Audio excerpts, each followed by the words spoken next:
Hello friends, welcome to Secret of Samaiyal. இன்னைக்கு நம்மளோட சேனல்ல நாம பார்க்க போறது கொஞ்சம் வித்தியாசமா சொரக்காய் பொரியல் எப்படி செய்யலாம் அப்படின்னு தான் பார்க்க போறோம். பொதுவா சொரக்காய் பொரியல் யாருக்குமே பிடிக்காது.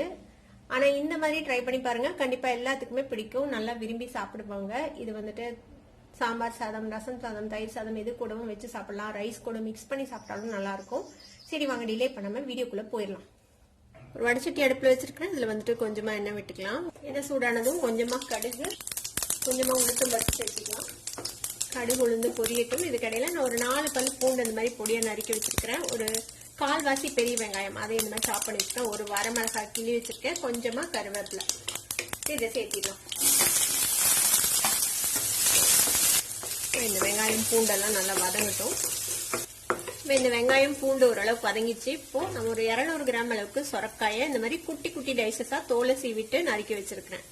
இது மாதிரி நறுக்கி வச்சுக்கோங்க. இப்போ இதை இதில் சேர்த்திடலாம். இப்போ ஃப்ளேமை வந்துட்டு லோ பண்ணி வச்சுட்டு இந்த எண்ணெயிலே அப்படியே வதக்கி விடுங்க. இந்த பொரியலுக்கு தேவையான அளவுக்கு உப்பு சேர்த்திக்கலாம். கொஞ்சமாக மஞ்சள் தூள் சேர்த்திக்கோங்க. 3/4 டீஸ்பூன் அளவுக்கு சாம்பார் பொடி சேர்த்திக்கலாம். இது எல்லாத்தையும் நல்லா மிக்ஸ் பண்ணி விட்டாச்சு. மிக்ஸ் பண்ணி விட்டு கொஞ்ச நேரம் நம்ம மூடி வைக்கலாம். ஃப்ளேம் நல்லா லோலியே வச்சுக்கோங்க. இது இப்படியே வேகட்டும் வதங்கி. இப்போ காய் கொஞ்சம் எண்ணெயில வதங்கினதுக்கு அப்புறம் ஒரு 1/4 கப் அளவுக்கு தண்ணி விட்டுருக்கிறேன். இப்போ இது வந்துட்டு வேகட்டும். இந்த தண்ணியில காய் வெந்து இந்த தண்ணி சுண்டணும். கொஞ்ச நேரம் நம்ம மூடி வைக்கலாம். ஒரு மிக்சி ஜார் எடுத்துக்கோங்க. இதுல வந்துட்டு ஒரு 1/4 கப் அளவுக்கு வறுத்த நிலக்கடலை தோல் எடுத்து வச்சிருக்கிறேன். இதை வந்துட்டு நம்ம 1/2 பொடிச்சுக்க போறோம்.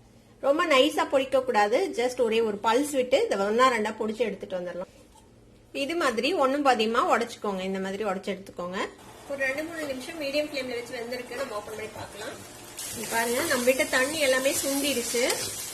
சொரக்காய் வந்து குயிக்கா வெந்துரும். நல்ல பிஞ்சு சொரக்காவா இருந்தா சீக்கிரமே வெந்துரும். செக் பண்ணி பாருங்க வெந்துருச்சான்ட்டு. பொடிச்சு வச்சிருக்கிறோம்ல இந்த கடலை, அதை வந்துட்டு தேவையான அளவுக்கு சேர்த்திக்கலாம். உங்களுக்கு கடலையோட ஃபிளேவர் நல்லா பிடிக்கும்னா நீங்க நிறைய கூட சேர்த்திக்கலாம். உங்களுக்கு எவ்வளவு வேணுமோ அந்த அளவுக்கு. நான் வந்துட்டு ஒரு கை அளவுக்கு இதுல வந்துட்டு சேர்த்திக்கிறேன். கடலை இல்ல அப்படின்னா நீங்க கடலைக்கு பதிலாக தேங்காய் துருவல் கூட சேர்த்திக்கலாம் அந்த பொரியலுக்கு. அதுவும் ரொம்பவே நல்லா இருக்கும். அவ்வளவுதான், நம்மளோட சொரக்காய் பொரியல் சூப்பரா ரெடி ஆயிடுச்சு. நம்ம அடுப்பை ஆஃப் பண்ணிடலாம். சுவையான ஒரு சொரக்காய் பொரியல் இப்ப ரெடி ஆயிடுச்சு. கண்டிப்பா உங்க எல்லாருக்குமே பிடிக்கும். ட்ரை பண்ணி பாருங்க. ட்ரை பண்ணி பார்த்துட்டு எப்படி இருந்தது அப்படின்னு கமெண்ட்ஸ்ல ஃபீட்பேக் கொடுங்க. இந்த வீடியோ உங்களுக்கு பிடிச்சிருந்ததுன்னா சப்ஸ்கிரைப் பண்ணுங்க. பக்கத்துல இருக்கிற பெல் ஐகானை கிளிக் பண்ணுங்க. அப்பதான் ஃபியூச்சர் நோட்டிபிகேஷன்ஸ் உங்களுக்கு உடனே வந்து சேரும். லைக் பண்ணுங்க, ஷேர் பண்ணுங்க. தேங்க்யூ ஃபார் வாட்சிங் this video viewers. Bye by.